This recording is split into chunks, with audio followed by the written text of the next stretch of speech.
Barry and Lisa Power live a comfortable life in the suburbs of St. Louis. With their new son Brian, it's a struggle to find free time. But just 5 years ago, Barry was fighting to stay alive. We were just up there for business and just a regular, I wasn't too long with the company. I believe I was with the company just for about a year. And yeah, so no, I was still pretty green when it came to New York City and real excited and stuff, so. Barry is a broker with the firm Morgan Stanley. On September 11, 2001, he was at the company's world headquarters in New York for a training seminar. He was on the 61st floor of the World Trade Center's South Tower. At 8:46 New York time, he was on a coffee break when American Airlines Flight 11 plunged into the North Tower.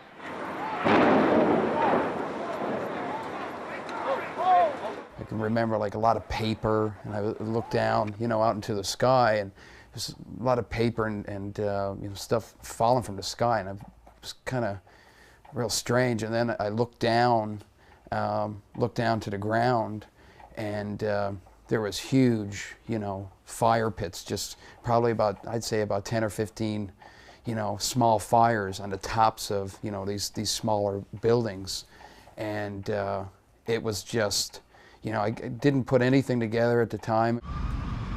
They heard the explosion and saw the debris, but Barry and his co-workers couldn't see what had happened. Their office windows faced away from the North Tower. They were urged to stay at their desk, but a voice in the crowd convinced Barry to leave. I remember one of the guys from New York, Phil Roth, he was one of the seminar leaders, and I remember him saying that he had been in the Trade Center in '93, and you know, it's best that we all go out. And so I kind of remember, you know, okay, if one of the senior guys is getting out, I mean, I guess it's something that we should do, is just, you know, follow along. And I just made my way, you know, to the stairwells. As the North Tower burned, Barry began his descent from the 61st floor. Hundreds of people crammed into the narrow stairwells to inch their way to the street. A voice on the PA system urged them to stay calm and return to their desks. At 9:03, the PA went silent.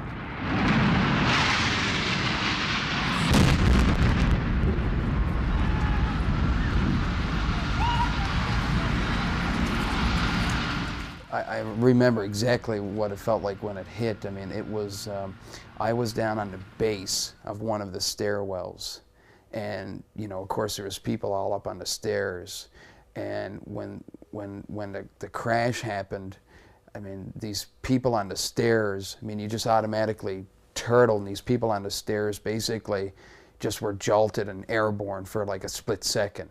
And then it was just like, you know, this settling, and the building just, I remember just the building was just moving. It was just oscillating, just vibrating. And I mean, it was the scariest feeling. Lisa was back in St. Louis. She was getting ready for work when she heard a radio report of an accident at the World Trade Center. So I turned on CNN, and I'm watching it, and it was the North Tower got hit, and saw the smoke and the debris and things. I was like, wow, you know, is this a movie? You know, it was really unreal, like it wasn't even happening. And then I saw the commercial airline hit the South Tower. I think we have a terrorist act of proportions that we cannot begin to imagine at this time. And at that point, I remembered just my heart sank, because I knew Barry was in the tower. Barry grew up in Mount Pearl, Lisa in the East End of St. John's. They got engaged in 1999. And on 9/11, they had been married for less than 2 weeks. Their honeymoon was postponed, so Barry could make this trip. It was a sense of fear of losing my husband, of all those future plans and everything just kind of flash in front of your eyes of, you know, am I going to lose him after 12 days? You know, we've been together, got together in '98, so it was only a few years, and your whole life kind of flashes there of whether or not, where's my future going to take me? Lisa stared at the television, watching the towers die. Inside the stairwell, the air was thick with smoke and dust. I didn't think I was going to, you know, burn to death or anything. I thought I was going to suffocate, because it got to a point like where nobody was moving and people were just screaming, and you know, I had trouble breathing, and I I don't know, I'd never felt like that before, and it was just like, you know, it was kind of, I didn't have my breath, and it was just, you know, I thought that was it. I really did. As Barry pushed his way down, Lisa called everyone she could, hoping for a sign of life. Trying to find out if I could find, if anyone heard from him, because I wasn't, you know, I wasn't 100% sure where he was. You know, I didn't know he was on the 61st floor. I just knew that he was in the building somewhere. Didn't know if he was on the 100th floor, if he was on the 10th floor. As Lisa scrambled for information, Barry inched closer to the ground. Down around 15 or the 15th or 20th floor, that's when, you know, just one after the other, you know, these firemen were just pushing their way, I mean, heads down, you know, just pushing their way up, and, you know, they were going up into this, and I was just like, man, that's just, that's brave, because I just, you know, I wouldn't be able to do that. I don't think. That was just a scary situation to be going into. We just wanted to get out of there. So, yeah, that'll stay with me. After what seemed like hours, Barry did get out. It was about 40 minutes after the South Tower was hit. He rushed into the chaotic streets of Ground Zero. There was several, you know, bodies I remember seeing that didn't look like bodies. I mean, it was that's real. It's difficult to talk about, but I'll just never forget that. I mean, it was right there in front of you, and you know, it was just it was right there, and I just have a hard time dealing with that. You know, it was right there in front of us. Barry ran as fast as he could, heading away from the destruction. Just minutes later, at 9:59 a.m., the South Tower collapsed.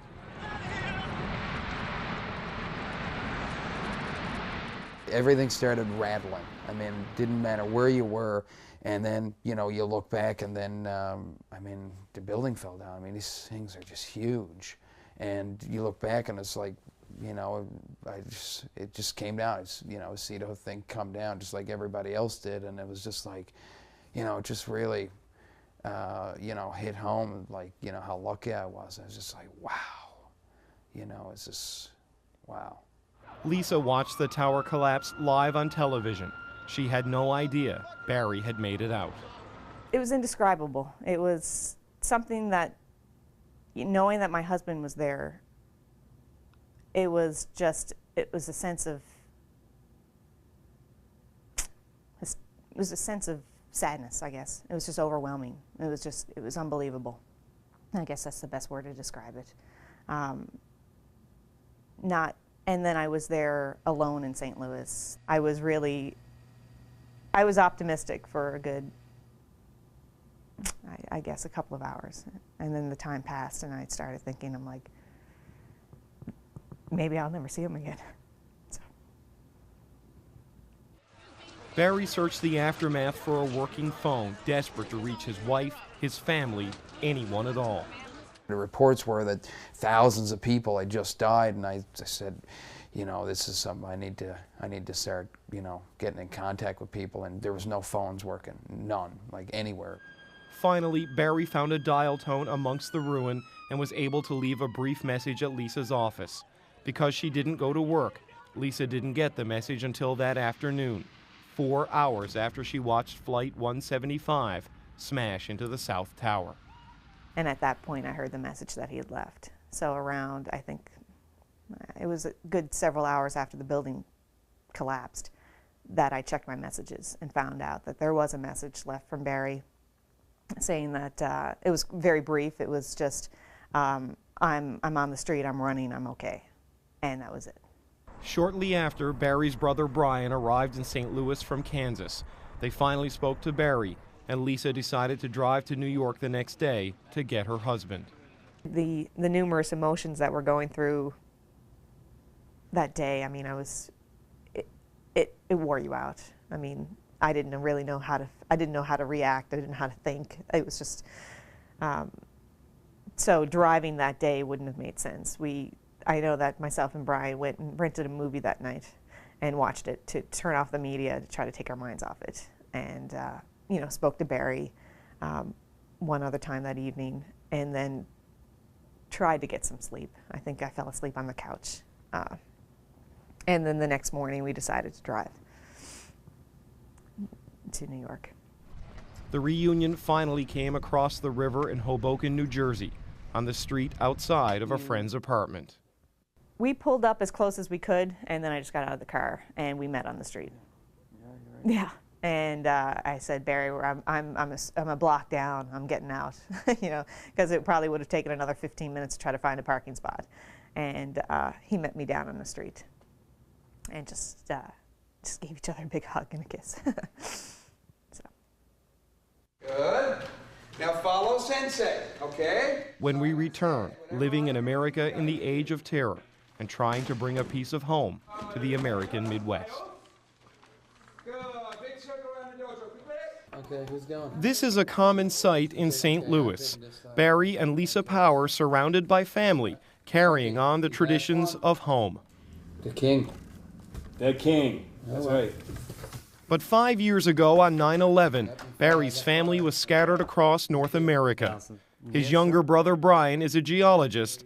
Brian was 4 hours away in rural Kansas on 9/11 when Lisa left a message on his cell phone. So it was Lisa. She was on the phone. She was pretty upset. She was, your brother, or she was like, Barry is, he's gone. The trade center got hit, and then click, the phone died. So I was like, whoa, pretty shocked. Barry's oldest brother Daryl was on the highway outside Toronto when he got a call from his mother that he will never forget. Hearing Mom say the words that Barry was actually in the tower when I thought that he was in St. Louis that day, it was just like the world came to a screeching halt, and it was overwhelming to me, and I'll never forget that feeling of, yeah, that was a bad day. But if there is a silver lining in the black cloud of 9/11, it was the impact it had on the Power family. A tragedy that almost tore the family apart has brought them closer together. You know, growing up, especially younger, you're like, oh, I can't wait to get older, move up, move away, get a job, and, you know, see the world. So as you get older, you realize you want to be closer to family. And when you nearly lose one, you want to get back. Oh, in 1 point at the end of your technique. Everybody understand? Just be very Since that day, relaxed, Barry, drive Brian, for the and front, Daryl do okay? almost everything Just together. relax. They run a successful karate school. All three have black belts, and they compete together and are the reigning U.S. champions in team karate. 9/11 changed all of them, but as the one closest to the tragedy, Barry's life has changed the most. I just don't take anything for granted anymore. I mean, whatever, you know, I'm more focused now because basically I almost died that day. So I kind of, with my job and with, you know, my karate and my family, I mean, I just want to be real focused because you don't know how much time you got left. I mean, it just really changed the way I look at things, and, you know, I'm a little bit more serious than I was, of course, at, you know, 25 years old. Life is precious, and you don't know when your time is up, or, you know, when's the next time you're going to see each other. So we try, always make a pact never to leave the house angry, never to have a fight before you leave, things like that. Just because I don't want to be my last words to him to be an argument. So we got 300 shares at 64 here, and the stock is up over. There is still the routine of work and family.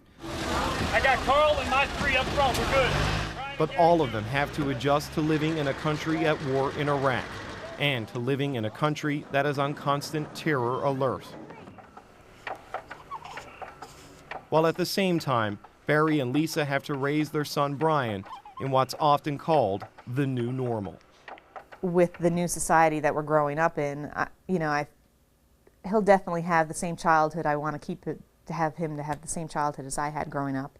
You know, taking family vacations and not being afraid to fly, nothing like that. I don't want to instill any of the fears and anxiety that, you know, we just lived through. But he will grow up what will be different is that he will have a heightened sense of security and awareness of the issues that are facing the country. We're now, with Homeland Security, you just need to be ready for him. You need to be prepared for him. And I know that's ever since 9/11, that's something that, you know, we have an emergency plan in place. So if our infrastructure goes down here in St. Louis, we know where to meet. And we meet, we group as a family, and we move from there. I mean, you kind of have to think about that right now. Hey. Busted. What are you doing, my? Despite the anxiety, they've carved out a comfortable life here in St. Louis. But the Power clan is large and is now spread across Western Canada and Europe. And 9/11 has led to a push for a permanent family reunion in the American Midwest. And from that moment on, we knew we had to be together, and we were our own support unit. You know, they're the only people you can trust wholeheartedly to do the right thing and you know, be there for you. So it's the reason that we all ended up here in St. Louis, and you know, we're trying to get the whole family together here and you know, just be next door neighbors right here. You know, if we had our choice, we'd be all home in Newfoundland doing this. That'd be our #1 option. But to really prosper the way that we want to and build lives, we're going to try to build a little Newfoundland right here. None of them take anything for granted anymore. After what they've been through, even a simple game of 120s has a much deeper meaning. David Cochran, CBC News, St. Louis, Missouri. Wow. What did you go on?